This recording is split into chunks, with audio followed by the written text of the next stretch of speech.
Welcome to the Concern Podcast, where we unpacked political, socio-economic, and cultural stories shaping our world. I'm Emmanuel Taban, and this is our first episode. And on this episode, we are taking a heartfelt dive into a story of one of the youngest nations on earth, South Sudan, a story of struggle, resilience, betrayal, and hope. A story that spans over 70 years, from colonial rule to civil war, from peace deals to internal conflict, and from despair to the dream of nationhood. So join me as we explore stories that matters with clarity, concern, and curiosity. Now, as I've said, that this is our first episode, and on this episode, we are basically looking at the story of South Sudan. So many people know South Sudan as being a fragile and war-torn country and nothing else. But I also feel that it is better for us to notify these people that there's some historical circumstances that have actually shaped the current situation of South Sudan, that have shaped the identity of the South Sudan. And I feel that there is no any historical significant moment that can explain the start of South Sudan history than the year 1881 and during the Mahdi's war. You know, the story of South Sudan can be extracted from the broader story of Sudan. And I feel that uh, uh, the best time that can explain the start of South Sudan history is the year 1881. You know, uh, South Sudan's history didn't just start with the country gaining independence on the 9th of July 2011 and ultimately gaining a seat on the United Nations. No, the story goes a little bit much deeper. It goes much deeper. And I feel for us to understand that we need to journey back into history. In 1881, the Khedivate of Egypt, a Khedivate of Egypt was mainly an autonomous state that was under the Ottoman Empire.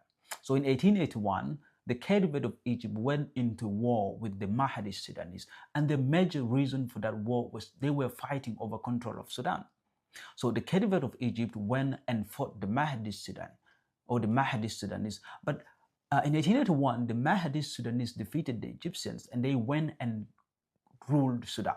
They took control of Sudan and they established their capital in Omdurman.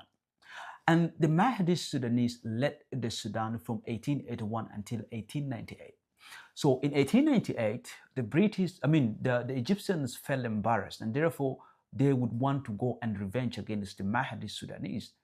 And that was mainly because in the first war of 1881, they were defeated. And this time around in 1898, the Egyptians felt that they want to go and still engage the Mahdi Sudanese in a war and take control of Sudan. But this time around, the Egyptians didn't go by themselves. They went into a military marriage with the British and they went and fought the Mahdi Sudanese in what I would call as the Anglo-Egyptian versus the Mahdi Sudanese war.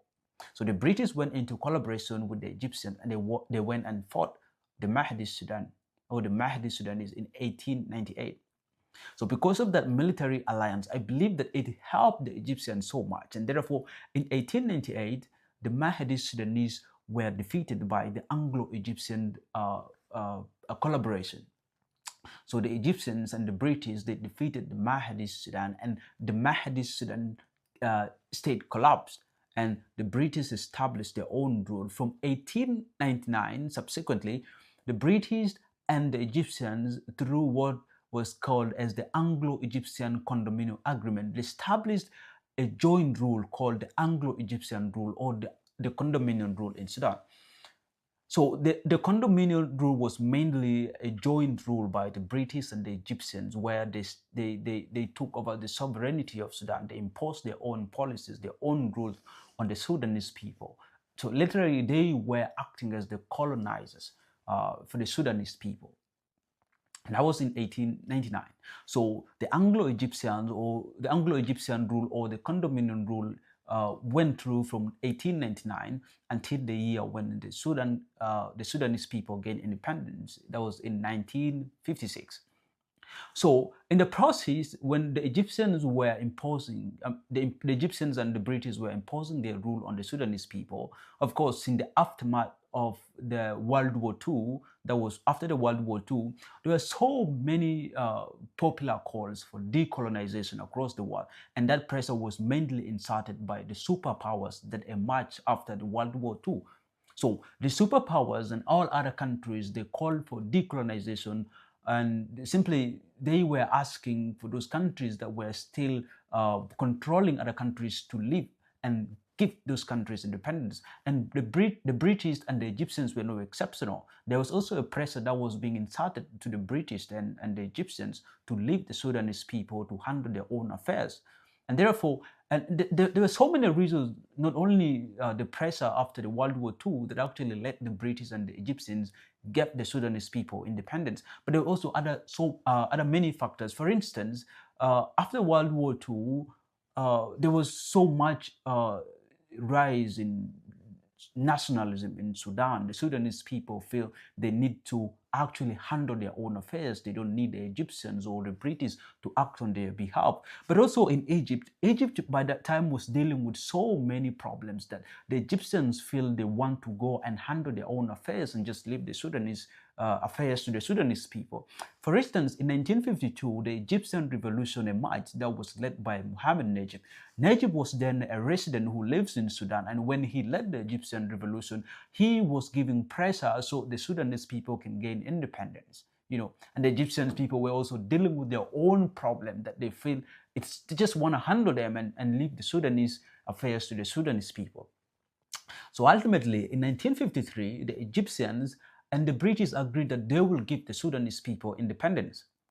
But I would say there seems to be a very poor strategic transitional plan that was drafted by the British and the Egyptians, because by the time the Egyptians and the British left Sudan for the Sudanese people, the power was left in the hands of one section of people.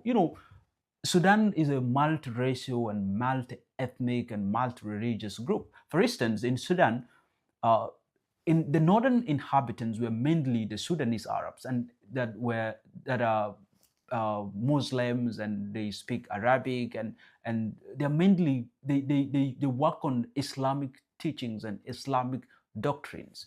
Wherever on the southern part, that's mainly the Africans, people of the real African descent, and mainly blacks, and these are mainly Christians and animists.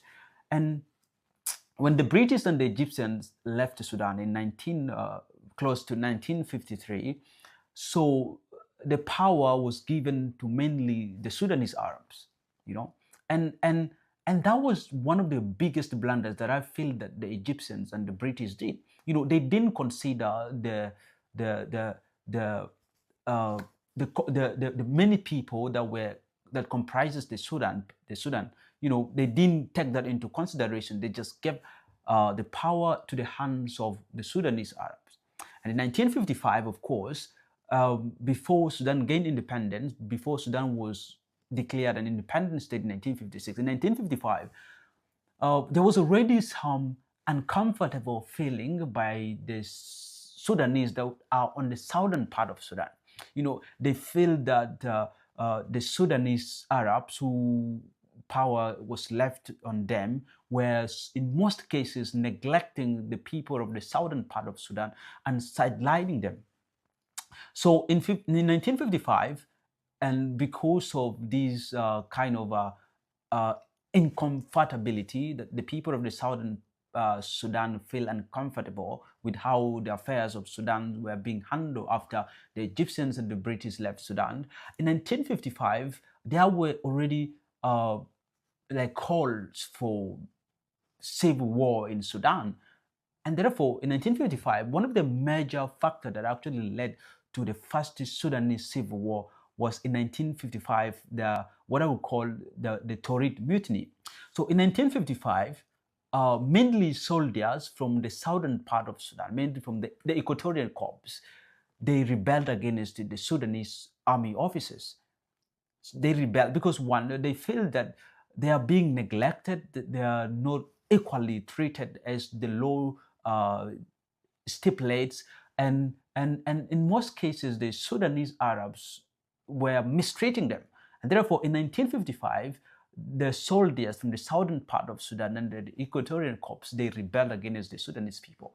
And later, this rebellion spread to some of the towns in the southern part, like Taurid, Yei, and Maridi. So this became one of the first lead factor into the outbreak of the First Sudanese Civil War of 1955. So this war and this conflict continued from 1955 until the year 1972. So in 1972, there was an agreement that was reached, and that agreement was signed in Addis Ababa, also known as the Addis Ababa Peace Agreement or the Addis Ababa Accord. So in that agreement, basically, they resolved that the long 17-year civil war would be brought to an end, but also the Sudanese territory, the southern part of Sudan, would be granted an autonomous status, and that this southern part would establish their own parliament, and that they will deal with their own problem in the southern part.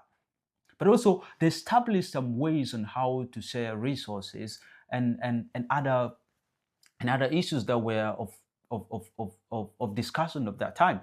So in 1972, the peace agreement was reached, but when they came back from Addis Ababa, peace did not live for long. And therefore, Jafar Nimeri, who was then the leader of the Sudan as whole, broke the Addis Ababa Code or the Addis Ababa Agreement. And what he did was that one, he dismissed the autonomous status of the southern part of Sudan. And secondly, he imposed Sharia law on the whole of Sudan. And mainly Sharia law is where they try to impose Islamic teachings and policies on all the Sudan. And yet Sudan was a multiracial and multi-religious state, where on the southern part of it, it was mainly Christians and animist people who don't believe in Islamic teachings. And therefore, in 1972, when Nimeri imposed the Sharia law and divided Sudan into three main regions in order just to weaken its political power, so the Sudanese, the southern Sudanese went again back into war and that was in 1983, led by mainly Dr. John Garang de Mabur.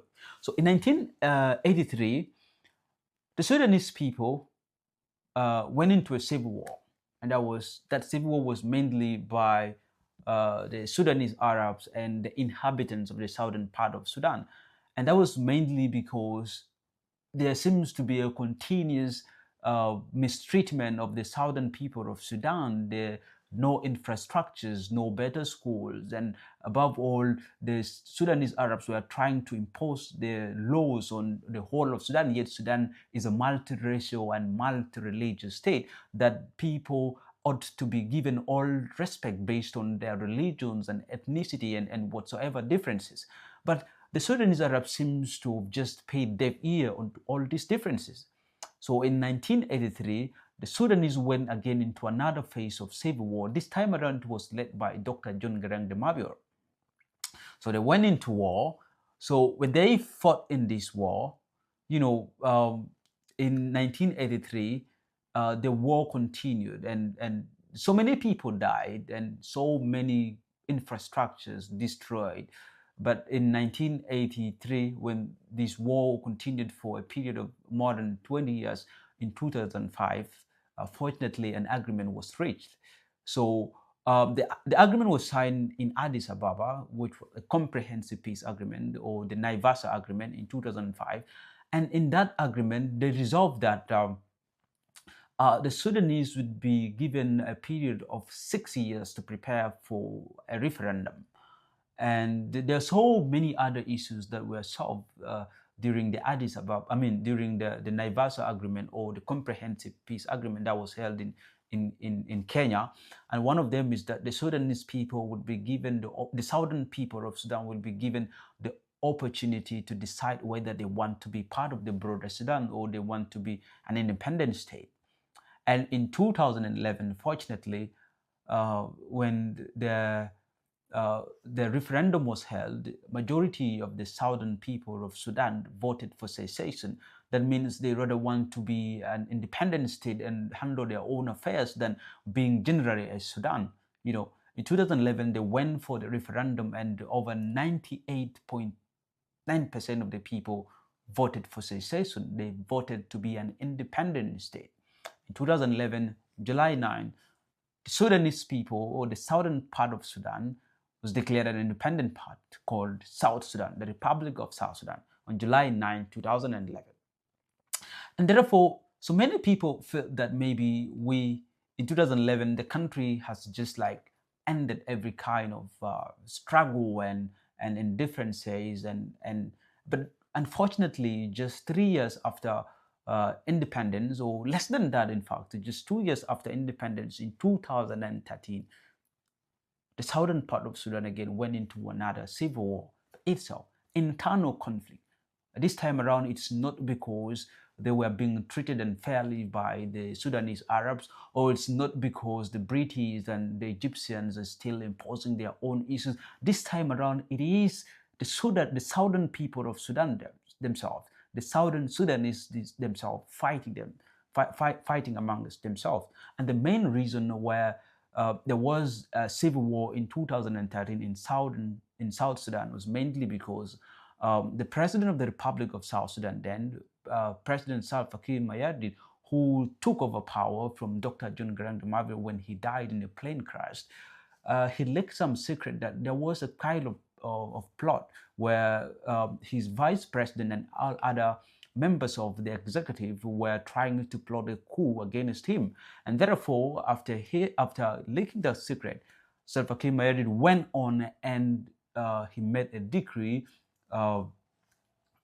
firing his deputy president and all the other members who were known to have been part of that plot. He fired them, and subsequently, the vice president and all his allied forces defected and went into the bush and fought the government in return.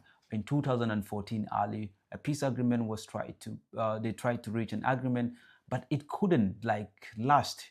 In 2016, when the agreement was reached, actually, Vice President Riek Machar was asked to come back to Juba, appointed as first vice president. In 2016, again, another civil war broke out. They went into fight, they fought, and in 2018, another agreement was reached. And this time around, this was in Addis Ababa again. In 2018, they resolved that the SPLM or members that are allied to the former vice president Riek Machar and those who are allied to the president Salva Kiir Mayardit would go and form a broad-based government, a unity government that will comprise of both. Yeah, and right now, South Sudan is under a unity government, a broad-based government that is formed, comprising of members that is allied to President Salva Kiir Mayardit, who is, according to the agreement, referred to as the SPLA in government, and then the other side is members of the opposition, that is SPLA-IO, allied to Dr. Riek Machar, 10-year political detainees and other opposition political parties. So, and that's why the country is finding it hard to progress in terms of governance and imposing policies, because it's just a government that is comprised of people of divergent ideas, people who feel suspicious when the other party make a decision, and when the other party just utter a word, they all feel suspicious. And that's one of the hardest thing that the country is right now grappling with. It's good to have a broad-based government, but when we're having a broad-based government that is formed on the basis or as a way to tackle a conflict that happened initially or happened before, it becomes so hard because, all the parties still have those suspicions in their heart, and any policy, any move that is done by one party will act as it will just be like an alert to the other party, and therefore the country is finding it hard. But hopefully, we are praying that things get better for the country, and also the country finds time to catch up with the rest of the world. So thank you so much. This is the Concern Podcast once again. If you find this interesting, if you find this episode very interesting, leave for us a comment and subscribe to our YouTube channel. And again, see you next time when we will have our next episode. Thank you.